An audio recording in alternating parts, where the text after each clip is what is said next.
Kaugnay ng balitang yan, yung tinaguriang 18 Maleta Boys handang muling humarap sa pagdinig sa Senado pero nangangamba sakaling ipa-cite in contempt sila ni Senador Erwin Tulfo. Detalye mula kay Rajaman Jairus sa Piña, Florida. RMN Live Report!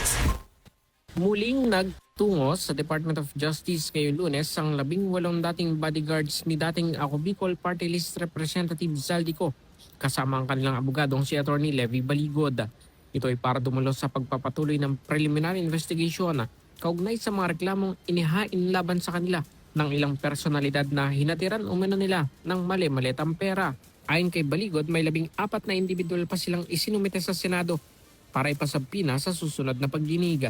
Bagamat handa naman anya silang humarap sa Senate Blue Ribbon Committee hearing, ay nangangamba umano sila kung magiging patas ang committee chairman na si Senator Erwin Tulfo na isa sa pinangalanan nilang tumanggap umano ng maleta. Si Erwin Tulfo ay isa sa mga nirereklamo ng mga sundalo, no? Tapos siya ang mag-iimbestiga. Tapos siya rin ang magdedesisyon kung sino ang nagsisinungaling sa hindi. Pag titingnan nyo yung Section 18 no, ng Senate Resolution number 5, ang nakalagay doon, the chairman of the committee can cite you in contempt if you are testifying falsely. Ngayon, meron ba si Mr. Erwin Tulfo, sasabihin ba niya na we are testifying truthfully? Definitely, he will say you are testifying falsely. And what comes next after that? We will be cited in contempt and punished.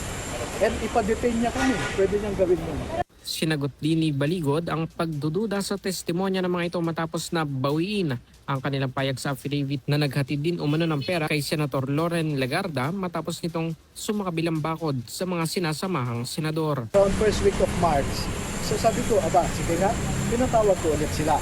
Inisa-isa nila yan. Kaya yung dalawa, sabi nila, Sir, dito kay Loren, parang ganito yung medyo vivid sa amin ngayon. Sabi nila. Paano naman yung si ganito, si Mark, si Cheese, etc. No? So, sana matanggal yung insinuation na dahil nasa minority daw si Loren or nasa grupo ni Cayetano, kaya namin siya na sinasave. Mali po yun dahil nung kinorek namin yan last March pa, magkakasama pa sila Tulfo, Loren, Soto eh. Samantala nakaharap din kanina ng 18 Maleta Boys ang isa sa inakusa nilang tumanggap umano ng maleta na si dating Senador Antonio Trillanes IV. Kasama mo sa DCXL RMN Manila, Radyo Man Jairus Peña, Florida, Tatak RMN. RMN Network